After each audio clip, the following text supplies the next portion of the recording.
Also tonight, horns blaring through the capital city as protesters took to the streets to sound off against the governor's stay-at-home order. That effort was organized by people who want to see the state reopen sooner rather than later.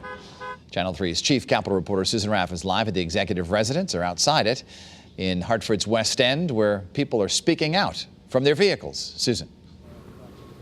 Dennis, the shutdown of Connecticut has certainly frustrated a lot of people, and the protesters here today feel it should end. The protests actually started near the state capitol.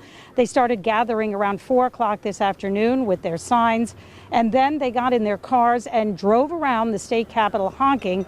They are on their way here to the governor's residence. We do know that the governor is here. We saw him walk in. These are people who we are told are concerned citizens. Also, the protest was organized by the Libertarian Party.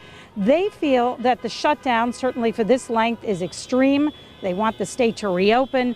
And while they say they do have concerns about the coronavirus, they feel the governor is making out to be more dangerous than it is. We've had no income since March 20th. And enough's enough. The numbers are just not adding up to the necessity of this lockdown. We all should, with our own minds, choose to do what we want to do. My mother should stay in. I have a dear friend, she should stay in.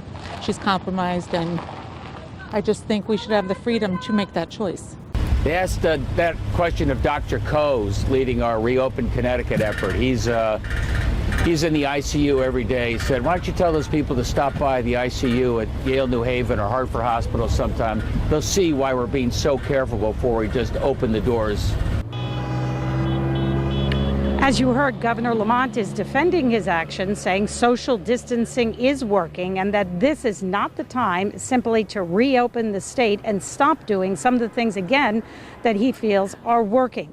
May 20th is the day that Governor Lamont has set for many things in the state to reopen, but keep in mind, schools may be closed until the fall. Also, it will be a long time before we see sporting events and things like that.